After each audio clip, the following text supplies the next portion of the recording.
என்ன இருக்குமோ ஏதா இருக்குமோங்கிற பயம் உங்களுக்கெல்லாம் இருக்குமேனுதான் உங்க எல்லாரையும் பாக்குறதுக்காக வந்தேன்.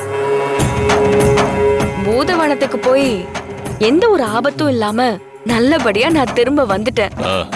சரி சரி, போன் பண்ணி நம்பூதிரி ஏதோ சொன்னாருன்னு சொன்னியே, என்ன சொன்னாரு? கும்பாபிஷேகத்துக்காக நேத்து ராத்திரியில இருந்து விடிய விடிய கோவில்ல யாகம் வளர்த்திருக்காங்க. ராத்திரியில இருந்து யாகம் நடக்குதாமே, ஏன் நீங்க யாருமே போகல?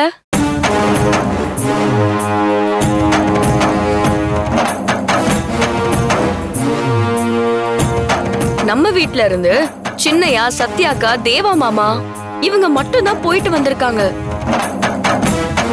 நீங்களாம் ஏன் போகல? அதெல்லாம் இருக்கட்டும், நம்பூதிரி என்ன சொன்னாரு?